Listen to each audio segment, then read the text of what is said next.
Nous sommes ensemble depuis 7 h du matin, 6 h en temps universel. Et c'est le moment pour nous de nous arrêter de parler de cette grande victoire pour le Bénin et surtout pour cet terroir. Deux produits phares du patrimoine viennent de franchir une étape historique. Le gari sorwi de Savalou et l'huile d'arachide d'Agonli sont désormais officiellement reconnus par une indication géographique protégée. Nous revenons sur la portée de cette distinction, ses retombées économiques, culturelles et symboliques. C'est avec Amandine Agnabossou. Amandine, c'est à vous. Merci à vous, Emmanuel. Mais quand j'y vais sans le jingle ou bien on peut y aller. Vous souhaitez être installé confortablement, n'est-ce pas? Comme cela se doit. Comme cela se doit. Ah, allez, oui. on vous installe avec le jingle.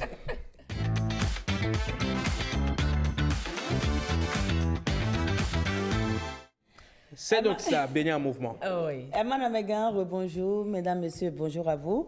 Vous l'avez dit, le gari sorwi de Savalou et l'huile d'Agonli font désormais partie du patrimoine immatériel du Bénin et ces deux produits ont reçu leur certification IGP, identification géographique protégée. Il faut le rappeler, c'est une activité phare du mois du consommé local et on en parle avec Monsieur Fernando Gomez.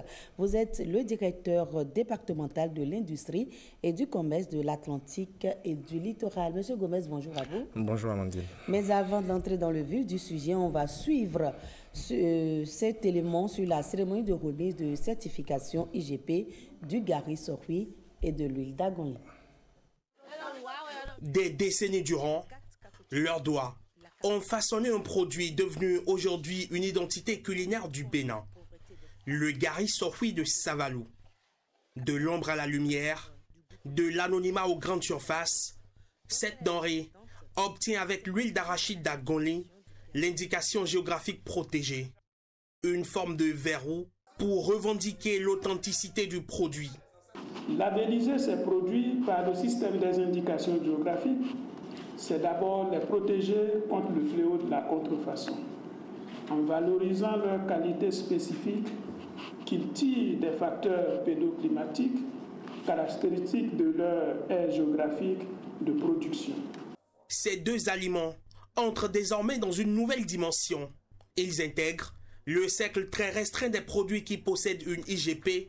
Ce sont les 22e et 23e en Afrique. Le gari sorwi de Savalou et l'huile d'Agonli entrent aujourd'hui dans le patrimoine matériel et immatériel de la République du Bénin. Quiconque portera atteinte à ces deux produits par quelque manœuvre illicite que ce soit, porte atteinte à coup sûr à l'image et au savoir-faire historique et ancestral du peuple béninois.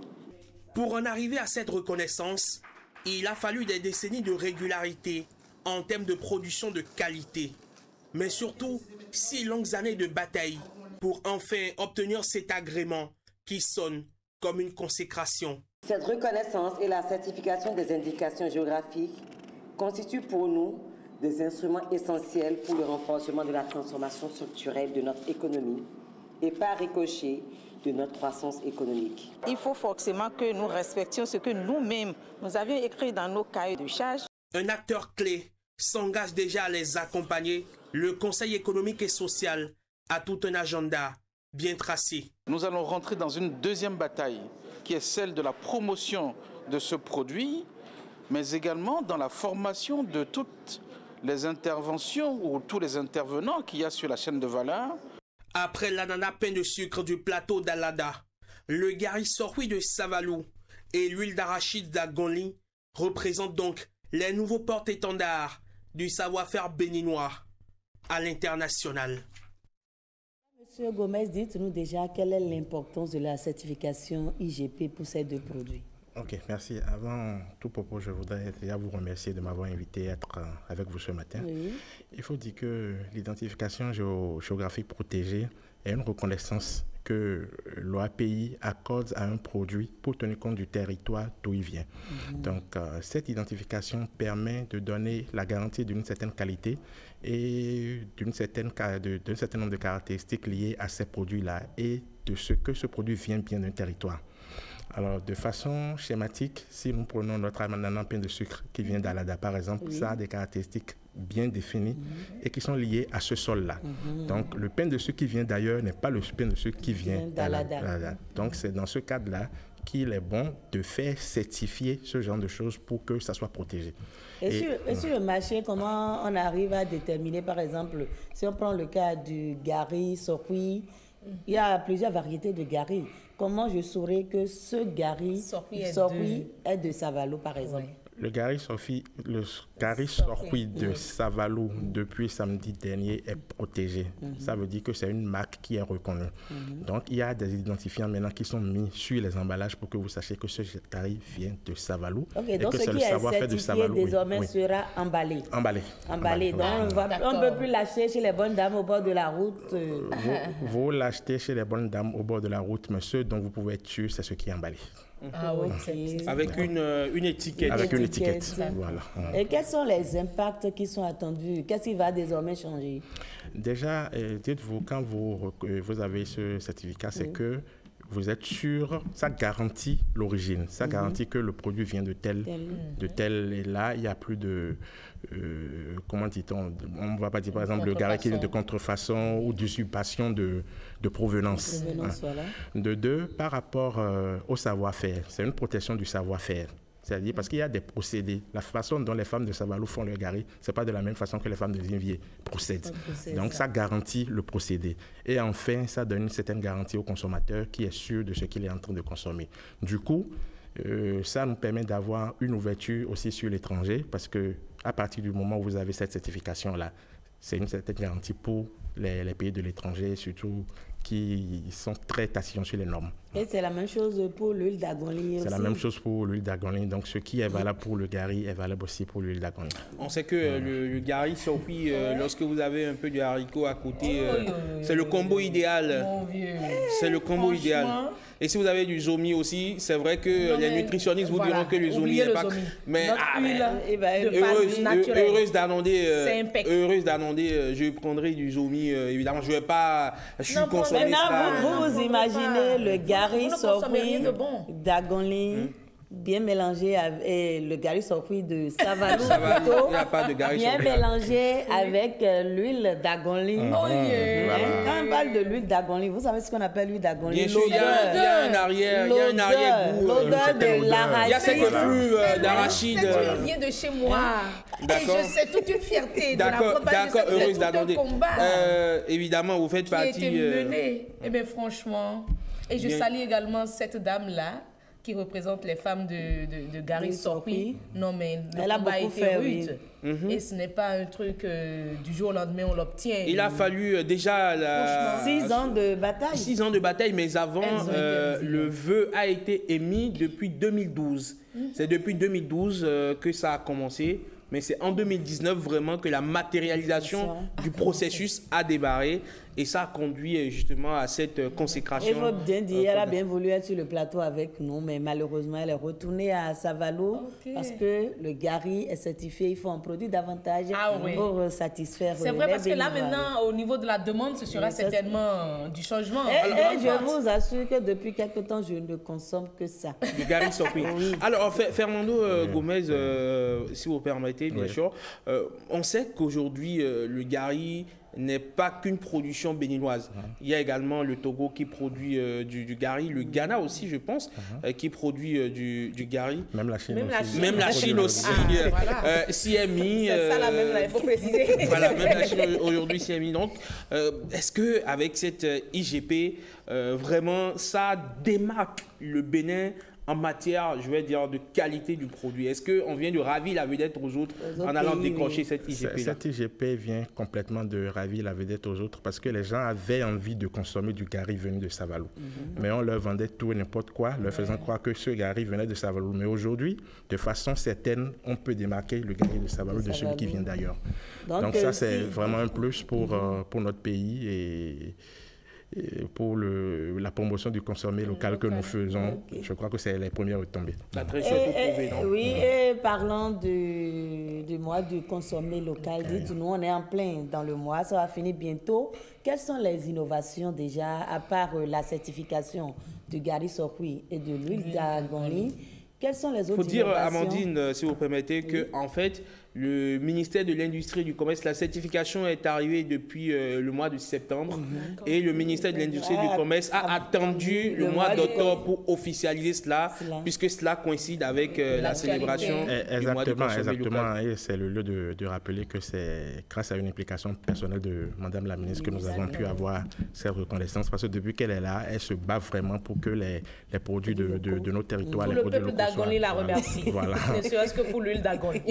Donc aujourd'hui, on est en octobre, c'est le mois du consommé local et nous en sommes à la 6e édition, parce que c'est depuis 2020 que les États membres de l'espace UEMOA, les 8 pays, en 2019, après à l'issue du Conseil des ministres de l'Industrie et du Commerce, avaient décidé de faire du mois d'octobre le mois du consommé local dans ces pays-là. Donc en 2020, la première édition a eu lieu et de 2020 jusqu'à ce jour, le Bénin a toujours tenu le flambeau. Le flambeau et les innovations pour cette année 2025. Quand vous produisez, il faut pouvoir avoir le marché qu'il faut pour les vendre. Bon, je parle de marché physique, mais aussi de marché virtuel. Mais en termes de marché physique, vous avez vu que le gouvernement du président de la République a fait beaucoup d'efforts en mettant en place aujourd'hui des marchés totalement modernes. Donc, pour mettre un peu les phares sur ces marchés-là, nous avons cette année décidé de créer des stands totalement sur les produits locaux dans un des marchés, principalement celui de Ganri. Donc, un premier lancement a été fait au niveau du marché de Ganri le 3 octobre. Et ça a permis de mettre dans la tête des bonnes dames qui vendent là-bas que les marchés ont été aussi construits pour prioritairement nos produits. Donc, sur quelques jours, sur une bonne dizaine de jours, les populations de Cotonou sont allées et entrer en contact avec les innovations et le savoir-faire des producteurs locaux. Et au-delà du Gari Sorui et de l'huile d'Agonli, quels sont les autres produits du terroir qu'on peut retrouver sur les stands, par exemple? Cette année, nous avons mis l'accent sur le poulet. Le poulet local. Parce que vous savez, le gouvernement est en train de décider qu'il n'y ait plus d'importation de produits. Normalement, la mesure devait même entrer en vigueur depuis le mois de janvier. Ça devait être entré en vigueur, mais il fallait s'assurer que la production locale était capable de satisfaire la demande intérieure. Voilà. Donc, le gouvernement est en train de prendre des mesures pour inciter les producteurs à plus produire pour pouvoir satisfaire cette demande-là. Donc, c'est pour ça qu'on attend un peu. Quand on parle de poulet local, bon, on parle de poulet bicyclette, poulet de chair. Il y a plusieurs variétés. Il y a plusieurs variétés. Le fameux poulet tendre. Qui n'a pas de chair. Bon, beaucoup n'aiment pas ça. Justement, mais moi j'adore. Moi, franchement, c'est le poulet qu'il faut même faire du bourguignon. C'est pas trop gros. Ah oui, c'est mais justement, quand c'est gros, c'est pas bon. Il faut que ça soit un peu chétif. Et c'est d'une tendresse incroyable. Et ses os sont facilement broyables. Oui, mais c'est-à-dire que lorsque vous déchirez, enfin, vous prenez le poulet bicyclette qui est bien fait, vous le déchirez, vous le morcelez. En fait, ça se laisse manger. Vous le fractionnez, ça se laisse manger, franchement. Et en image aussi, c'est impeccable. Le poulet bicyclette est très apprécié, mais il y a d'autres productions, d'autres variétés aussi qui sont localement produites. Et ces variétés-là aussi doivent être mises en valeur parce que c'est ça qui nous permet d'avoir les œufs de table que nous consommons. Et ça permet aussi d'avoir une reproduction rapide. Donc, tous ces produits-là seront... À part le poulet? À part le poulet, nous avons le miel qui est devenu un produit très demandé aujourd'hui. Le sésame et le karité qui est un produit... Le sésame, c'est le goussi. Notre goussi, voilà. Le sésame et le karité qui est aujourd'hui un produit à très forte valeur ajoutée parce que beaucoup utilisé aujourd'hui au niveau des produits cosmétiques. Donc, c'est pour ça aussi qu'on a fait un plein phare sur tout ce qui est produits cosmétiques au cours de cette édition. Qui est fabriqué au Bénin. Localement fabriqué. Maintenant, en marge de la foire nationale qui a lieu en ce moment à la place de l'Étoile Rouge, il y a un certain nombre d'activités professionnelles qui sont organisées, des panels de discussion et des masterclass sur diverses thématiques. Et en matière de bilan, 6 ans déjà, est-ce que toutes ces éditions ont permis aujourd'hui aux Béninois de consommer vraiment local? Les lignes ont sérieusement bougé. Les lignes ont sérieusement bougé parce vous avez des statistiques ou bien comment vous arrivez à mesurer? Même si je n'ai pas des chiffres précis.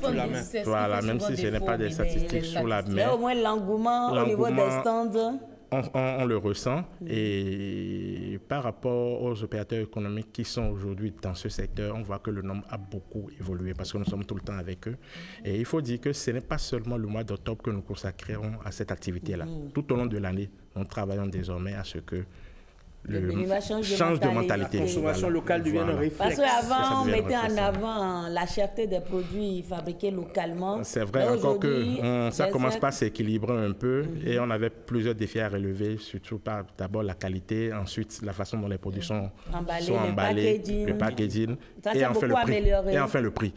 Donc sur l'ensemble de progrès, il y a eu beaucoup de progrès sur l'ensemble de ces éléments-là et je pense que les Béninois sont en train de comprendre qu'il vaut mieux consommer ce qui vient de chez eux parce que c'est ça qui va leur permettre de donner des emplois aux jeunes qui sont sur le territoire et de faire développer notre pays. J'espère qu'à cause de l'emballage, le Gari Sorgui ne va pas devenir plus cher. Je ne pense pas. Mais normalement, ça va devenir cher.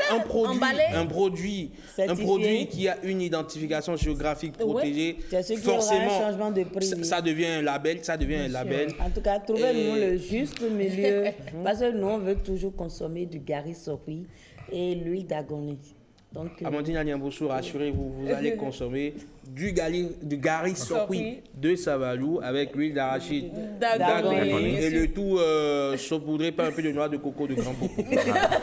mais en dehors de l'huile d'arachide d'Agoni, notre Gari Sorgui, quelle est la suite? Est-ce qu'il y a d'autres produits en vue sur lequel après la labellisation heureuse, comme on le dit en fond, c'est pas du tout facile. C'est une œuvre de longue haleine. Parce que j'aurais aimé qu'on se penche également sur le miel. Bien sûr. On peut organiser également ce secteur-là. Parce que souvent, les gens nous disent c'est du bon miel. Oui, mais vous en achetez. C'est de la merde. Et après, c'est la merde. Il y a un travail global qui est en train de se faire au niveau du Aujourd'hui, comment reconnaître le vrai miel? C'est pour ça que moi, par exemple, je n'en consomme pas. C'est pas bon. Ça reste un problème. Mais il y a un travail global qui est en train de se faire au niveau du ministère et une liste de produits a été déjà clairement définie sur lesquels on a voulu travailler à une IGP. Ça marche. Ok, un mot pour conclure votre passage sur ce plateau. Pour conclure, c'est dire que déjà les cérémonies au niveau national sont en train de finir, mais les départements sont en train de prendre le relais. Et aujourd'hui même, les départements de l'Atlantique et du littoral vont faire le lancement de leur foire cet après-midi à la mairie d'Abomey, Calavi à partir de 16h. Donc je vous invite. J'invite d'ailleurs toute la population des deux départements à se déplacer vers la mairie pour venir découvrir le savoir-faire des transformateurs et transformatrices de nos départements. Monsieur Gomez, merci beaucoup à vous. Merci, c'est moi qui vous remercie. Dommage que vous ne soyez pas là avec du Gari Sorgui. Ou bien de l'huile d'Agoni. On va un peu le Gari là. on va se rattraper. Heureuse, franchement, c'est vraiment pas la peine. Vous restez avec nous, Monsieur Gomez, pour finir cette émission. Ce sera avec Ulvaeus Balogun, avec qui on va faire le tour d'horizon de l'actualité vue par les journaux.